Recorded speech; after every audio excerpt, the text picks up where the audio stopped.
Good evening, everyone. I'm John Mercer. And I'm Amy Catcher. Thanks for joining us tonight. We start with some breaking news. The Dade County Sheriff's Office looks into a shooting incident this afternoon. A local resident struggled with two bail bondsmen. Sheriff Ray Cross tells News 12 two agents from Huckabee Bonding Company were attempting to serve a warrant on 21-year-old Michael Parker at 394 Cherokee Trail.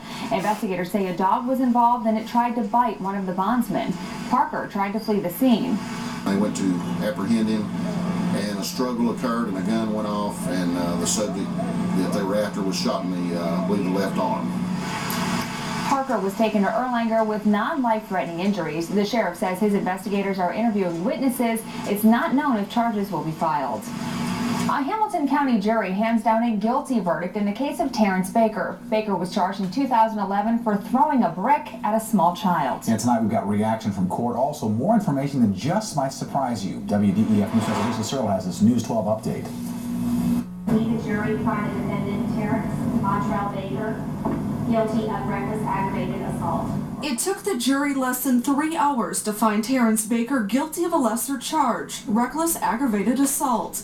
They also found him guilty of vandalism. The jury found the defendant Terrence Montrell Baker guilty of vandalism. Now, Baker did not have anything to say to our camera after that verdict, but he did make this gesture walking out. I hope and pray that this young man have learned for what he have caused my grandson to go through.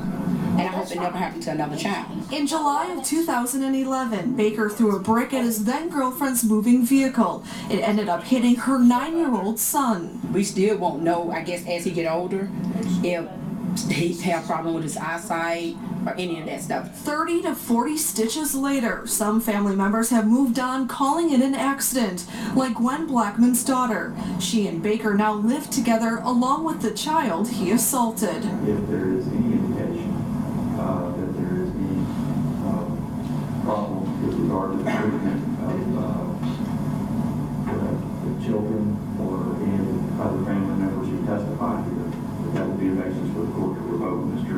Baker's bond. Baker is free to come and go as he chooses for now, but come August 6th, he'll be sentenced. And his charge of reckless aggravated assault alone carries a 2 to 4 year sentence. In Chattanooga, Alicia Searle, WDEF News 12. Now, Baker did not have a criminal record before that 2011 incident. A former Hamilton County jailer pleaded guilty to perjury this afternoon. Last September, Wanda Smith stole an inmate's food stamp card, changed the PIN number, then used it. She resigned after that. Because Smith has no prior convictions, she qualified for a diversion. That means if Smith applies with her probation agreement for 2 years, her case will be dismissed. Smith was also ordered to pay more than $370 in restitution. Families of loved ones who paid the ultimate price are honored today. The Carry the Load campaign comes to Chattanooga. Representatives from the Chattanooga Fire Department were involved with the charity walk. It began on Rossville Boulevard.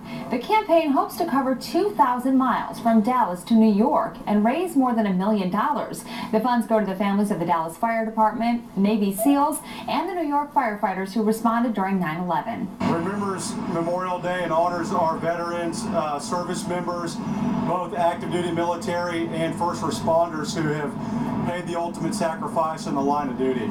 TAC Air is helping sponsor this event by donating fuel for all the vehicles that are following along with this procession as it goes across the country.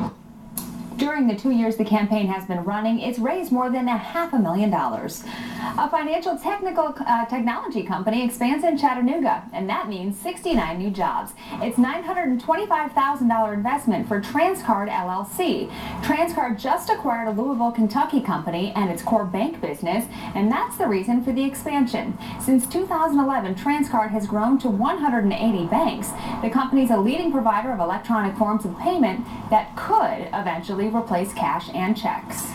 Well, Memorial Day weekend is a little over a week away. That's the unofficial start of the summer tourist season. Well, now AAA has released a report that shows that this could be a busy summer travel season in Tennessee. WDEF News Show's Web Wright has more.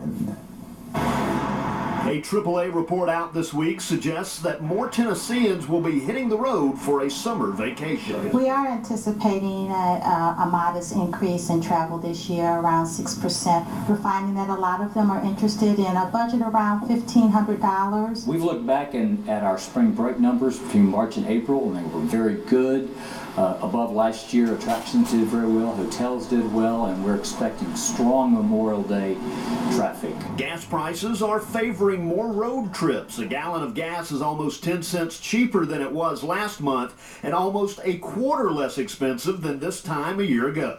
People are taking shorter but more frequent shorter trips, staying closer to home, but doing that more frequently, and that, of course, benefits Chattanooga, as we're such a great destination. We've got about 14 million people within a 150-mile driving radius. We get quite a few travelers who want to travel by automobile. We're doing a lot of triptychs, which we're infamous for, as far as turn-by-turn directions to different destinations. One-tank travel, we have a lot of destinations that we recommend: Incline Railroad, Rock City. As Memorial Weekend approaches, confidence is high that it'll be a lucrative summer in the Tennessee Valley. Hotels are reporting to me of their advanced bookings being higher than they have seen in years. Attractions have seen great attendance.